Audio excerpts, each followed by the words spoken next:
Hello guys, welcome back to my YouTube channel again. There's the another video part 2 करेंगे हम class 6 environment का. हाँ, this will be shorter one जिसमें हम सिर्फ एबाटिक environment को डिस्कस करने वाले हैं. And अगर वीडियो पसंद आए, do like it and subscribe to the channel, share it with your friends. अकेले अकेले पढ़ के कहाँ जाओगे यार. एबाटिक एनवायरनमेंट, एबाटिक कंपोनेंट्स के अंदर आता है फिजिकल कंडीशंस और जो नॉन लिविंग मटेरियल है वो कैसे इफेक्ट हो रहे हैं. जैसे उनकी ग्रोथ कैसे इफेक्ट हो रही है, उनकी मेंटेनेंस कैसे हो रही है, reproduction of the living components, ये सब आ जाता है. ये आपस में इंटरेक्ट करते हैं, can interact with each other too. जैसे water, light, temperature, soil, rocks, ये सब चीज़ें लिविंग ऑर्गेनिजम्स को कैसे इफेक्ट कर रही हैं.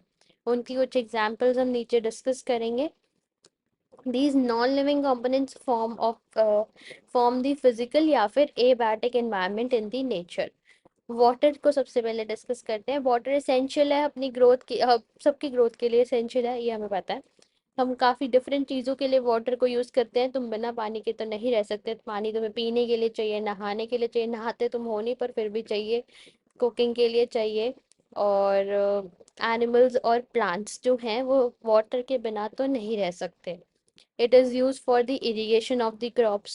Humans or and the other animals need water for different activities of their life. हमें पता ही है, ठीक है, हर चीज़ के लिए हमें पानी की ज़रूरत पड़ती है. काफ़ी ज़्यादा एक्टिविटीज़ हैं. तो अब हम देखेंगे हम पानी को बचा कैसे सकते हैं, पानी को हम कैसे सेव कर सकते हैं, या मतलब कैसे हम चाहिए कि हमारे क्विक यूज़ में आ जाए. तो रेन वाटर हार्वेस्टिंग एक प्रोसेस है जिसमें हम क्या करते हैं, जैसे ही रेन आती है तो हम उसे वाटर को कलेक्ट कर लेते हैं और जो रेन वाटर है उसे स्टोर कर सकते हैं अबव द ग्राउंड या फिर अंडरग्राउंड भी, और हम बाद में उसका ही यूज़ ले सकते हैं. ठीक है, naturally open in the rural areas. Roof top rain water technique जो बिजी सिटीज़ वगैरह होती हैं वहाँ पे, सिटीज़ वगैरह में ये हम यूज़ करते हैं और कलेक्ट कर देते हैं अपना वाटर जो है. ये देखो एक सेकेंड, ये सॉरी, ये हो गई रेन वाटर हार्वेस्टिंग. ये नीचे उन्होंने अंडरग्राउंड बना दिया और यहाँ सारा वाटर कलेक्ट हो गया. ठीक है, उसके बाद तुम इसे डिफरेंट डिफरेंट जगह यूज़ कर सकते हो. रूफ टॉप वाटर, ऐसे ही रूफ पे भी तुम ऐसे स्टोर कर सकते हो.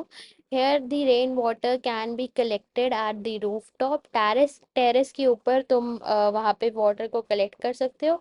और पाइप्स के थ्रू तुम वाटर को अपने पूरे घर में डलवा सकते हो तुम्हें जिस जिस चीज़ के लिए पानी चाहिए. Water can be transferred to tanks, pits, small wells.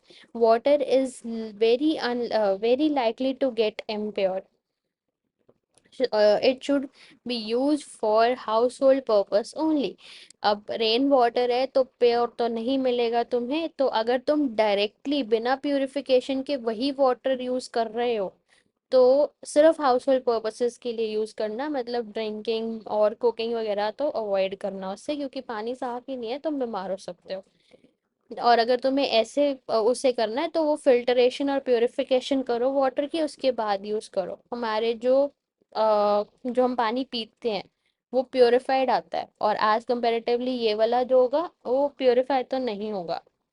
Rain water harvesting and supplement the requirement of water in the cities. अब सिटीज़ है, इतने ज़्यादा लोग हैं, वाटर इतना है नहीं, तो उसको कैसे बचा सकते हैं हम. इसी के थ्रू हमें हमें इंस्टेंट वाटर मिल जाएगा यूज़ के लिए. बिना प्यूरिफिकेशन होने में, ये सब करने में तो थोड़ा टाइम लगेगा ना. तुम्हें डायरेक्ट मिल रहा है तो व्हाई नॉट.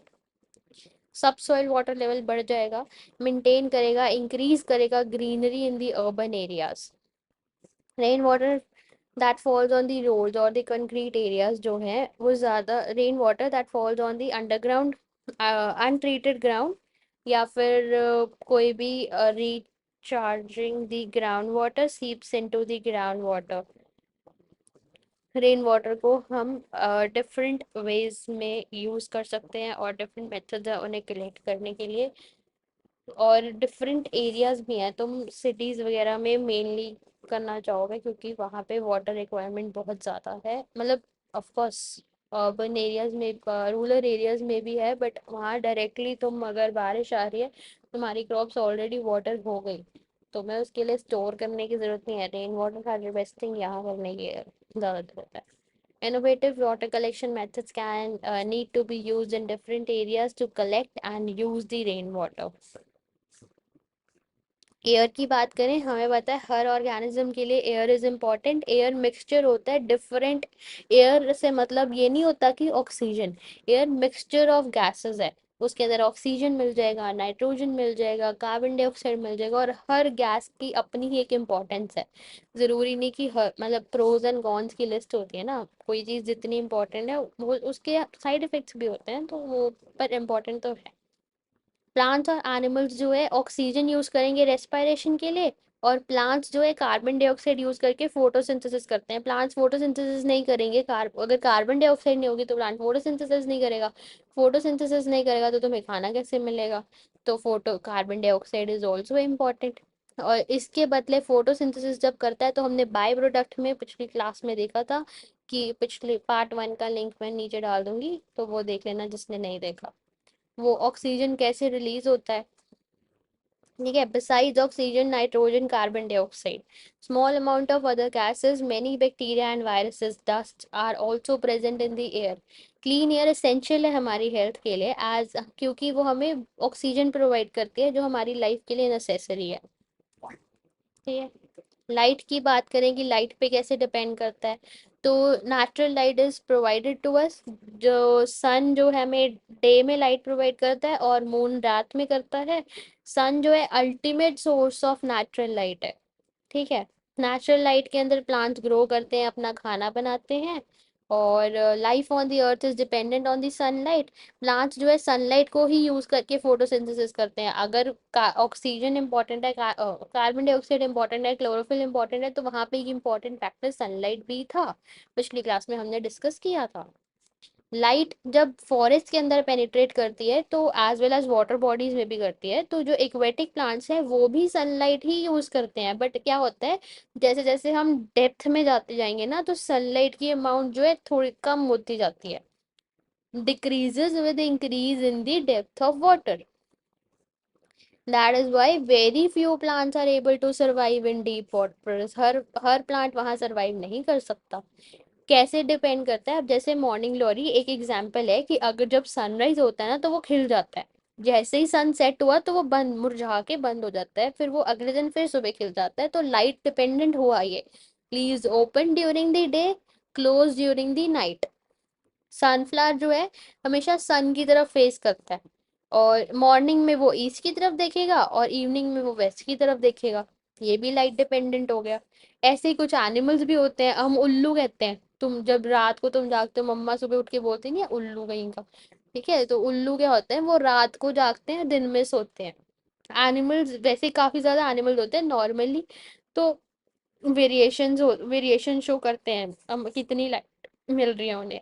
मोस्टली क्या होता है, सारे एनिमल्स दिन में ही एक्टिवेट रहते हैं, नॉर्मल इंसान दिन में ही एक्टिवेट रहते हैं। ये जेंजीज जो हैं थोड़े से हम, यू नो वेल। ठीक है। तो रैट्स हो गए, कॉकरोचेस हो गए, आउल्स हो गए, ये ज्यादातर नाइट में एक्टिवेट रहते हैं। नॉकटर्नल। टेम्परेचर डिपेंडेंट भी है। टेम्परेचर पे कैसे, टेम्परेचर होता क्या है, ये इंडिकेट करता है कि कितनी ज्यादा गर्मी है या कितनी ज्यादा ठंडी है। कि ठीक है, indicator of the degree of hotness या फिर कोल्डनेस किसी भी जगह की। इसको मेजर करने के लिए एक डिवाइस आता है, थर्मोमीटर। जब भी बुखार होता है तब मम्मा यूज करती हैं ऐसे। Place to place degree of hotness भी वेरी करती रहती है। टेम्परेचर हमारी लिविंग ऑर्गेनिजम्स की एक्टिविटीज को इफेक्ट करता है। Important factor determines the distribution of animals and plants on the earth. Distribution of animals and plants on the earth. हर ऑर्गेनिज्म का अपना एक टॉलरेंस लेवल है, किसी को कोई ठंड में ज़्यादा सही रहता है, कोई गर्मी में ज़्यादा सही रहता है, किसी को गर्मियाँ पसंद है, किसी को सर्दियाँ पसंद है। ठीक है, कोई किस किस चीज़ को टॉलरेट कर सकता है, कोई किस चीज़ को टॉलरेट कर सकता है। ऐसे नॉर्मली एनिमल्स में भी होता है। जैसे अगर हम मोस्टली प्लांट्स जो है वार्म प्लेसेस में ग्रो करते हैं, बट कुछ को कोल्ड कंडीशंस भी चाहिए रहती हैं। जो काउज हैं वो बफेलो से बेटर हीट टॉलरेट कर लेती हैं, क्योंकि बफेलोज जो होती है ना वो ब्लैक कलर की होती हैं। तो बफेलोज क्या करती हैं, अपने अंदर अपने आप को ठंडा करने के लिए ना, कूल करने के लिए पॉन्ड्स में, ऐसे ही ये देखो, पॉन्ड्स में घूमती, अगर तुमने देखी है तो ठीक है, नहीं देखी तो मतलब ऐसा होता है।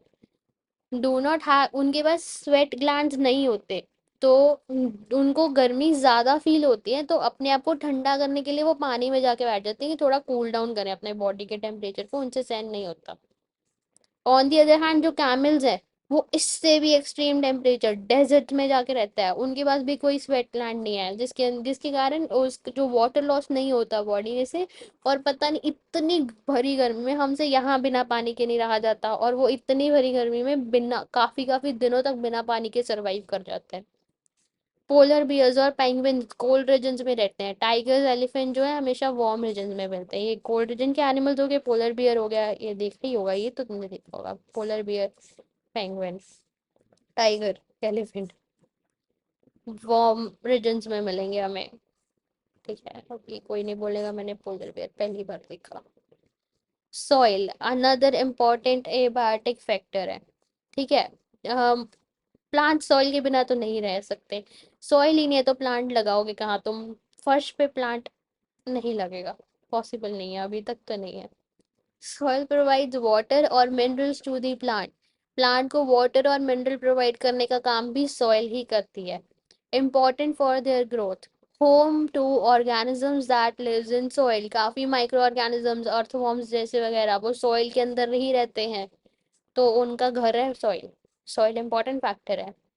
Interactions in the environment, plants और एनिमल्स जो है इंटरडिपेंडेंट है इन देयर फूड रिलेशनशिप। अब एक जाना एक चीज खा रहा है, लाइक ग्रास थी, ग्रास को हम डियर आया, डियर ने आके ग्रास खा ली, फिर लायन आया आगे से, लायन ने आके डियर को खा लिया। तो एक चीज एक बंदा खा रहा है, फिर उस बंदे को किसी और ने आके खा लिया, तो ये क्या है, इसको हम फूड चेन बोल देते हैं। ठीक है, many of such animals are eaten by other animals. जो एनिमल्स जो प्लांट्स को फीड कर रहे थे, फिर उस एनिमल्स को आके किसी और एनिमल ने खा लिया, तो ये फूड चेन बन गई। ये ग्रास अपना प्रोड्यूसर था, डियर प्राइमरी कंज्यूमर उसने सबसे पहले आके ग्रास को खाया, फिर किसी ने, लायन ने आके डियर को खा लिया, तो वो सेकेंडरी कंज्यूमर बन गया।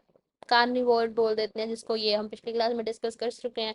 प्राइमरी कंज्यूमर मतलब हेटेरोट्रॉफ हो गया, सेकेंडरी मतलब कार्निवोर हो गया, और जो दोनों को खा जाएगा वो ओमनिवोर हो गया। लास्ट क्लास देखा हो, अगर नहीं देखी तो अब तुम ये अरेंज आराम से कर सकते हो। ये एक्वेटिक वाली होएगी और ये वाली टेरेस्ट्रियल होएगी। ठीक है, मिनरल साइकिलिंग की बात करें तो रिलेशनशिप है बायोटिक और एबायोटिक कंपोनेंट्स के बीच में। एबायोटिक कंपोनेंट्स का काम है कि न्यूट्रिएंट सप्लाई करना प्रोड्यूसर्स को। The producers prepare food, just a second guys, I need charger.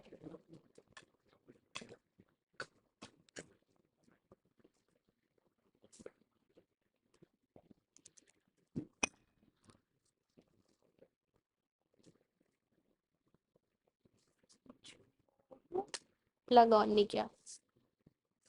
हाँ, so yes, back to mineral cycling. Relationship है बायोटिक और एबायोटिक कंपोनेंट्स के बीच में। बायोटिक सब्सटेंसेस जो होते हैं वो सप्लाई करते हैं न्यूट्रिएंट्स टू द प्रोड्यूसर्स।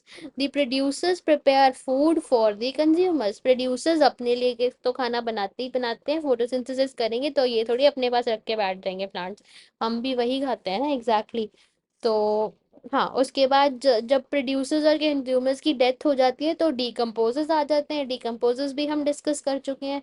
तो उनका काम क्या है, ब्रोक डाउन कर देना सिंपलर सब्सटेंसेस के अंदर। Nutrients return to the soil and water, just a second. तो डीकम्पोजर्स हमने लास्ट क्लास में जैसे डिस्कस किया था, तो उसमें क्या था कि जो नॉर्मल डेड डिकेइंग मैटर के ऊपर फीड करता है ये लोग, और उसे सिंपलर सब्सटेंसेस में कन्वर्ट कर देता है। Nutrients return to the soil, air and water. Nutrients again are used by producers. पहले जो डिकम्पोजर्स ने क्या किया, उसमें से जितने भी डेड डिकेइंग एनिमल्स थे उसमें से न्यूट्रिएंट्स निकाले, सॉइल एयर वाटर में डाल दिए, और फिर वही न्यूट्रिएंट्स दोबारा प्रोड्यूसर्स ने यूज़ किए. The cycling of material through biotic से एबायोटिक कंपोनेंट्स में घूमे जा रहा है, इसको ही मिनरल साइकिल साइकिल बोलते हैं. जैसे ये देखो, यहाँ सॉइल था, सॉइल से हमने इसके अंदर ग्रीन प्लांट्स लगाए, ये प्रोड्यूसर्स थे. फिर एनिमल्स आए, उसके बाद वो मर मुर गए, तो उसके बाद डिकम्पोजर्स आए, उनको डिकम्पोज करने के लिए डीकम मतलब माइक्रोब्स वगैरह आए, तो उसमें से उन्होंने मिनरल्स निकाले, मिनरल्स वापस सॉइल में गए, फिर वही सॉइल वापस ग्रीन प्लांट्स ने यूज़ करी. ये साइकिल चले जा रहा है, चले जा रहा है, चले जा रहा है. ठीक है, याद कर लेना, हो सकता है तुम्हें एज इट इज पूछ लें. सपोज यहाँ से एनिमल्स हटा दें या कंज्यूमर्स वर्ड हटा लें, तुम्हें पूछ लें यहाँ पे क्या आएगा, बना के देख लेना. एंड विद दिस हम बिल्कुल एंड पे आ गए हैं. रेस्पायरेशन के लिए बोथ प्लांट्स एंड एनिमल्स जो है ऑक्सीजन लेते हैं फ्रॉम द एटमॉस्फेयर और कार्बन डाइऑक्साइड दे देते हैं back into the atmosphere. Carbon dioxide added to atmosphere. Carbon dioxide भी ज़रूरी है एटमॉस्फेयर के लिए. ज़रूरी नहीं है कि सिर्फ कार्बन डाइऑक्साइड बुरी है, हमें कार्बन डाइऑक्साइड नहीं चाहिए, दैट्स ओके, बट प्लांट्स को तो चाहिए ना. प्लांट्स को चाहिए, प्लांट्स कार्बन डाइऑक्साइड लेंगे तो ऑक्सीजन देंगे, तभी तुम्हें ऑक्सीजन मिलेगी. डायरेक्टली इनडायरेक्टली तुम्हारे लिए कार्बन डाइऑक्साइड भी ज़रूरी है. तो कार्बन डाइऑक्साइड अगर हमें ऐड करनी है तो हम कोई वुड कोल पेट्रोल वगैरह जला देते हैं तो कार्बन डाइऑक्साइड ऑटोमेटिकली ऐड हो जाती है. अगर कार पर ये भी नहीं है कि ज़रूरी है तो कार्बन डाइऑक्साइड एक्सेस में होने दो, कोई चक्कर नहीं है. नहीं, हर चीज़ की एक लिमिट होती है. Increase the level of carbon dioxide in the atmosphere. Plants जो है कार्बन डाइऑक्साइड यूज करते हैं तो हमें ऑक्सीजन देते हैं during the process of photosynthesis. ये बैलेंस मेंटेन रहना is important between the amount of oxygen and carbon dioxide in the atmosphere. ये रेस्पिरेशन के से हमने जो कार्बन डाइऑक्साइड बाहर निकाली, वो कार्बन डाइऑक्साइड फोटोसिंथेसिस में यूज हो गई और वापस हमें ऑक्सीजन मिला तो हमने वो रिस्पायर किया. ये साइकिल चले जा रहा है. और बर्निंग और कंबशन से भी oxygen into carbon dioxide conversion हो जाती है. इससे हमने रियलाइज किया कि जो लिविंग कंपोनेंट्स हैं और नॉन लिविंग कंपोनेंट्स हैं उनको आपस में एक दूसरे की ज़रूरत है और इंटरेक्शन बनती, इससे इंटरेक्शन होती है. This makes our environment a dynamic system.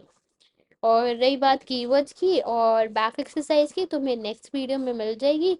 और yes, if you like it, do like the video को लाइक करो, चैनल को सब्सक्राइब करो, अपने दोस्तों के साथ शेयर करो एंड बेल आइकन प्रेस कर देना ताकि तुम्हें नोटिफिकेशन आए जब भी मैं इसका नेक्स्ट पार्ट या नेक्स्ट पार्ट मतलब कीवर्ड्स एंड ऑल डिस्कस करूँ. तो दैट्स ऑल फॉर इट. मिलते हैं नेक्स्ट वीडियो में. Bye bye for that. Till that time comments में मेंशन कर देना डिड यू लाइक इट और नॉट. Okay, bye bye.